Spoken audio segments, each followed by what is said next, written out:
Buenas tardes. En nuestra edición de hoy presentaremos políticas y programas de atención a la primera infancia.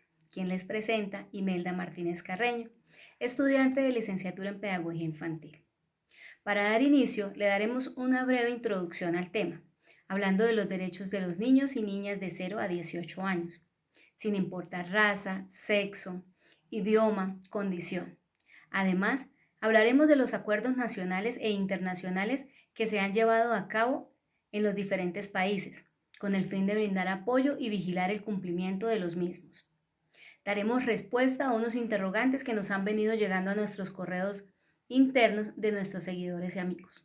Como primer interrogante tenemos, ¿qué es la Convención de los Derechos?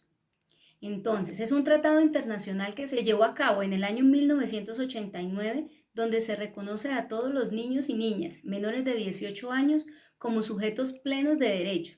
De igual manera, define como derechos humanos básicos el derecho a la vida, derecho a la no discriminación, derecho al interés superior, derecho a la supervivencia y desarrollo y a la participación infantil.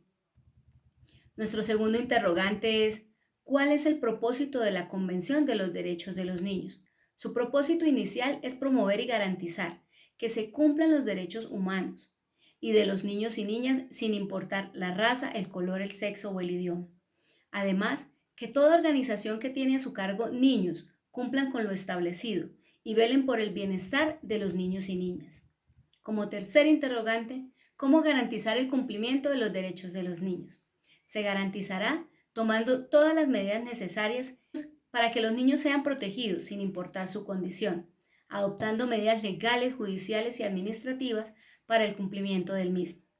En nuestro cuarto interrogante tenemos, ¿cuáles son los principios generales para la realización de los derechos del niño? Uno de los derechos es que el niño, al momento de nacer, será registrado y tendrá derecho a un nombre y una nacionalidad, a la no discriminación, el derecho a la vida, el derecho a la supervivencia y el desarrollo. Tenemos como quinto interrogante, ¿cuáles son los objetivos del desarrollo del milenio?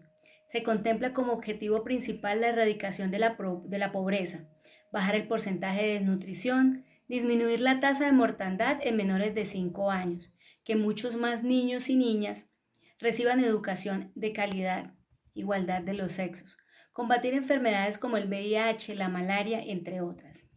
Sexto interrogante. ¿Qué son y cuáles son los beneficios de la atención y educación de la primera infancia, AEPI, para el desarrollo? Los beneficios encierran el gran desarrollo emocional, social y físico de los niños más pequeños. Por esto es importante e indispensable invertir en ellos, ya que esto se verá maximizado en su futuro bienestar. Contribuir con el sistema de educación, sanitarios, al igual desarrollar proyectos para la educación según la necesidad de los niños y sus capacidades. En nuestro séptimo interrogante tenemos por qué es importante que se planteen políticas y programas internacionales sobre la educación inicial y la primera infancia. Porque de esta manera se conocerán las capacidades y necesidades de los niños y niñas. Es importante implementarlas, ya que de estas políticas permite que los niños crezcan fuertes y más positivos para enfrentarse al mundo. En nuestro octavo interrogante encontramos cómo es la situación actual de la primera infancia en América Latina. Vemos que 19 países desde el tratado se han visto reflejado que los niños se convirtieron en seres titulares de derecho, respetándoles sus derechos como el derecho civil, político, social, cultural y económico. En el siguiente paso, veremos una situación o noticia internacional relacionada con el incumplimiento de los derechos de los niños. En el periódico El País, el 11 de junio del 2020, dice, educación, la mejor arma contra el trabajo infantil durante y después de la pandemia. Aquí nos habla un niño de 17 años que ha trabajado en las calles y dice, no solo soy Felipe, soy los 152.000 millones de niños en todo el mundo que están en trabajo infantil. Con esta frase, un adolescente brasileño abrió su discurso en la reunión del Consejo Ejecutivo de la UNICEF. en la sede de las Naciones Unidas en Nueva York en septiembre del 2019. Se llama Felipe Caetano y a los 17 años mostró lo cruel que es el trabajo infantil. En estos momentos de pandemia, cuando enfrentamos el riesgo de aumentar pobreza y el trabajo infantil en Brasil y en el mundo, la historia de Felipe nos trae esperanza y nos muestra caminos para soluciones. Un residente en el noreste de Brasil comenzó a trabajar desde los 8 años, recolectando latas, botellas, para ayudar a mantener a su familia. A los 12 años era un mesero de playas.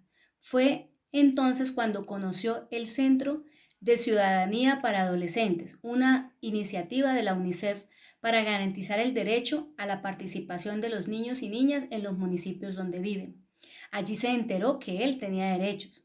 Él entendió que los niños tienen que estar en las escuelas, no tienen que estar trabajando.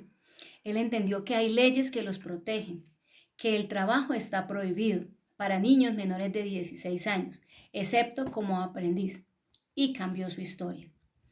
En esta nota vemos cómo hay muchos Felipes en el país, a los cuales les estamos violando el derecho a la educación y al no trabajo infantil.